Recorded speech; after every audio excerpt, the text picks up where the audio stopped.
Hello everybody, Nikolai here, and today I have a review for you of another Russian gem.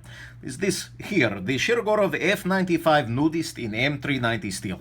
This is made by Shirogorov Brothers in Russia, in little city called Yaroslavl, and it comes with birth certificate and everything. This is actually technically a certificate, a small copy of certificate saying this is not controlled weapon for export, but it has some, this is Shirogorov seal, Yaroslavl, his city name, and Masterskaya Bratyev Shirogorovich means the workshop of Shirogorov Brothers. And up here you see that the F in F95 stands for Flipper.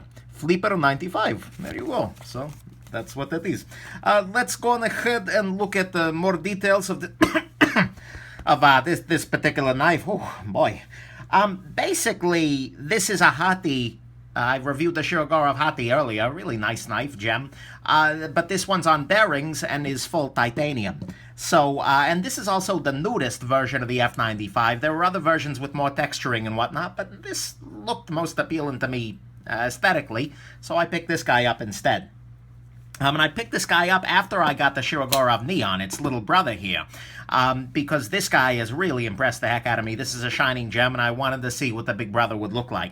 So let's just do a size comparison real quick. Here's your NeOn, your F95. This is going to be a Spyderco Delica right here for size comparison. This is your ZTO 452CF. Only slightly bigger, which means the F95 is a pretty damn big knife. Here is your Ontario Rat 2 for size comparison. And, of course, the Grimsmo Norseman. So, there you go. That's the size of your F95. And before we go any further here, what I'd like to do is take a look at the insides of the F95 with you guys, just to show you kind of how it ticks. So, let's go on ahead and do that. Ready? Here we go. Here we go. Here we go. Bam! Okay, so here's the inside of a Shirogorov F95 here. A couple of interesting things to point out. The blade is actually not one of the interesting things, particularly you can see here the lock bar surface and the rest of the blade, basically. You can see this point where the single row bearing system contacts on both sides. You can see a detent ball, and that's really about it. There you go, case closed. On this side here, you can see the single row bearing system. There we go. Perfect. And so it's just got this little metal race in there and a bunch of bearings inside of that race, which keeps everything spinning. You can see the back spacer, which is freely spinning, but I kind of suspect that they've done some sort of a glue to it to keep everything in place, because it's really not wanting to come loose, but that's okay. Doesn't need to. You can see the lock bar insert here. Oh, I'm maybe dropping bearings here. That could be a bad thing. Already got bearings all over the place from my life, so such is life. Anyways, you can see the lock bar insert here, and it serves as an over-travel stop. And you can also see, unfortunately, much like in the Hati, you've got that little bit of extra surface here.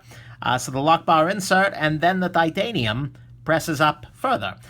Which is going to have that same effect that I talked about in the Hati video. It's not a shock given that this is based on the Hati, or at least it shares a lot of components with the Hati, but, it's something to keep in mind. And really, aside from that, it's not all that interesting. One big thing, and that was honestly a bit of a disappointment, is that there's no milling on the inside. This is just a solid chunk of titanium. And so each of the scales here is fairly heavy in the grand scheme of things. I take an individual scale, and given with some bearings and whatnot, you're looking at 1.7 ounces per scale, and probably a little bit more on this side because it's got the clip. So, that's not lightweight. And so I was hoping it would be a little bit more milled out on the inside, but hey, such is life.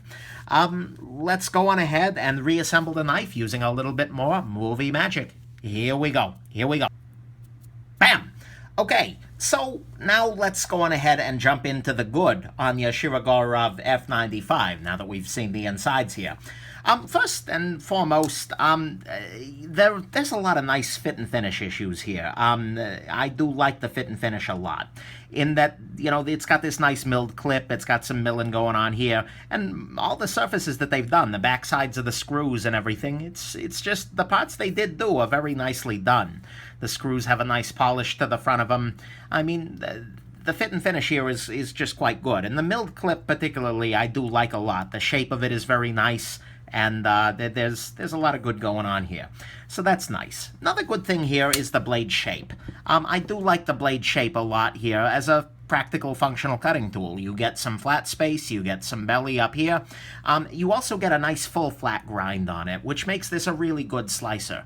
Compared to especially knives that have saber grinds or something like that, this is really nice in the hand for slicing. There's no thumb stud, so it just goes right through things. And so this is a stellar slicer. And add to that the fact that the steel is M390, which is just a stellar steel. I love M390 so damn much that, you know, when I saw this guy available in M390, I went for it. I was very, very happy about that. There's some other good here, too. The construction on it is pretty simple. It's a 2-screw kind of design. There's your pivot screw, and then there's your screw in the back here. There's really nothing else to it. You've got the clip screw over here, but beyond that, it's very, very simple. And so that's a nice thing. The blade jimping up here is very nice. It's a little bit high for actual use, at least for my hand. My hand wants to, at least my thumb wants to slip into this little crevice there, and that's just fine. One other thing that is a nicety to notice here is that there's this little kind of indent around the flipper tab, which means that when your finger goes, when you're flipping the knife, your finger goes a little bit deeper, which gives it a little bit of extra steam as you're flipping. It's not a big deal, but it is a deal, and it's a sign that they were thinking, so I appreciate that. The ergos on this guy are very good. Feels great in the hand. It's not perfect, particularly this little rise here. I kind of wish that they had done a cutout on this side rather than a rise on that side, because that rise is a little bit of a hot spot. It's not bad in any stretch of the imagination, but, you know, the ergos here are very good. They're solid. The action is also very smooth. You will never not flip this guy open. The detent is dialed in very nicely, so, you know, can't really complain there. And, you know, overall, the action is pretty damn good in terms of smoothness. It is not as smooth as, say, your NeOn here, which is just absolutely drop-shut smooth, or certainly not as smooth as your Grimsmo Norseman here, but it's kind of in a class of its own. Well, maybe it's a class with a NeOn, but still. But it is still very smooth. I would say it's in line with the ZTO 452 CF here. So very smooth. And then finally, on the good side, this guy is very solid. When this is locked up, it is locked up solidly. And so this is a great, like, this feels really tight and solid and happy with a good back. I mean, this is a really well-built knife in that way. So there's your good. The fit and finish is good with a nice milled clip. The blade shape is great. The blade grind is great. The blade steel is great. I do like the simplicity, the ergos are good, and the action is really good on deployment and is pretty damn good as a, in closing. Not perfect, but it's pretty good. And then finally, it's just really rock solid when open, or frankly, when shut. So let's go on ahead and jump into your bad. Okay, in terms of your bad, there are some issues here. First off, it's pretty huge. I mean, it's comparable to your ZT452CF. And that just means that there are places that this is just not well suited for. You know, this is not a busted out in the lunchroom sort of knife unless you got an interesting lunchroom. And, you know, it does look a little tiny bit murdery. So you got to keep that in mind. For some people in some EDC situations, that's going to be a bad thing. Whatever. A couple of other bad things here. Take a look at the clip here, and you can see that the inside of the clip is actually hollow, which means it's only contacting the pants at 2 points. And that just means it's going to tear at your pants a little bit more, and you're not going to have incredible amounts of retention. I've not had any problems with it, and given how big and heavy this knife is, that's something you got to keep in mind. But yeah, that's something you got to keep in mind. Another thing that's a little bit bothersome is that it is a bit of a heavy knife, 5.3 ounces. And for all titanium construction, I mean, it's heavier than your Norseman. It's heavier than, actually, this guy's slightly, but it's in the same weight class as some other ones. And I'd really hoped that this was going to be lightweight, that they'd have done some interior milling or something like that to help knock the weight down a little bit, but they didn't, so it's a bit heavy. The back spacer is kind of, it leaves me a little cold. It's just a single little backspacer standoff thing, as opposed to some of the sculpted backspacers like they do on the Hati or the NeOn. And especially given that the inside of this backspacer is really sharp, like they didn't chamfer that right, I'm not a big fan there. So there you go. It runs on loose bearings, which is something you got to keep in mind, so it's not that fun to service. It's definitely doable, and I got a video on how to service MRBS or SRBS on my channel here, but you got to keep that in mind. The flathead screws are not great. It's nice in that you can open them with a US penny if you'd like, or I imagine any other currency, but nonetheless, it doesn't make that much sense in this knife. It's got loose bearings, so it's not like you're going to be field servicing this guy anyways. So keep that in mind. It does have a visible tang when it's closed. This doesn't bother me at all, but some people get way up in arms about it, so keep that in mind. Go figure. And then finally, on the bad list, the action is just not overwhelming on this guy. And what I mean by that is that it's fine. It fires reliably. And it does usually drop shut under its own weight, but it's not as smooth as, for instance, the NeOn, which has a much lighter blade. And it's not anywhere near as smooth as your Norseman. But given, the Norseman's the Norseman. Practically speaking, it's not even as smooth as your ZT452CF here. And that's a little bit of a disappointment, because this is a $200 production knife, and this is, a $600 or $700 mid-tech sort of affair. Who knows what this is actually classified as. And in terms of smoothness, I'd say the closest production knife I've found to it is the 562 CF by ZT. So that's not super impressive. One of the reasons I love the NeOn so much is because of the exceptional smoothness, and the fact that it's not here is a bit of a disappointment to me. So there you go. That's your bad. It's a little bit big. It's a little bit heavy. The clip is hollow. The backspacer is lazy. Let's just be fair. The bearings are loose. The screws are flathead when they don't need to be. The tang's visible. And the action just isn't where you'd want it in a knife of this price. Let's go on into your ugly, because sadly, there's some ugly here. Okay, the ugly.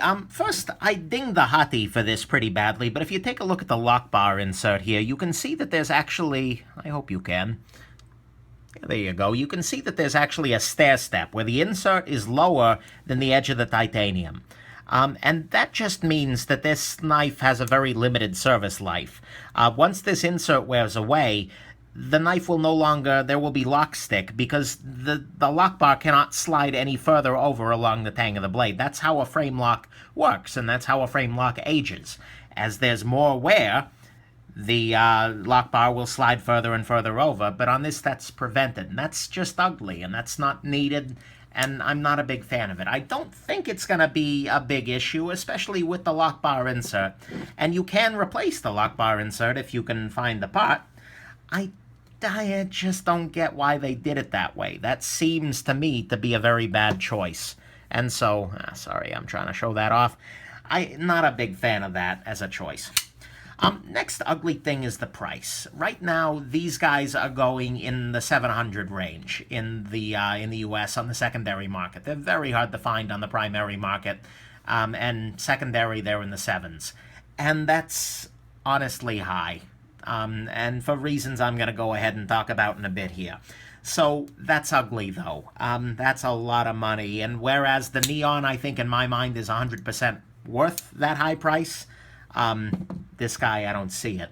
One of the reasons I don't see it is this damn lanyard hole. This is really ugly because it just goes through one side.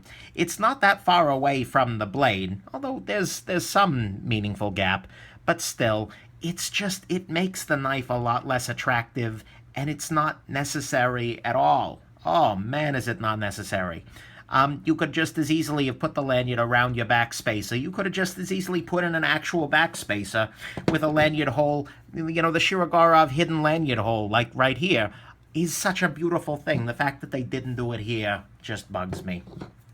And then finally, the thing that bothers me most about this is there are a bunch of instances of just lazy here. The lanyard hole is among them, but the backspacer is another instance. Shirogorov can make great machined backspacers, but they didn't here.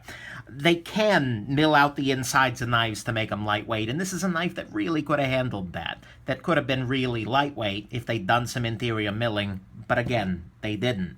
The clip here could have been a hidden screw, as it is on the NeOn here, but it isn't.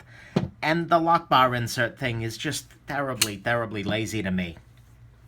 And so I don't know. For a $700 knife, they sure did a lot of corner cutting here. And $700 is not the range in which you can cut corners.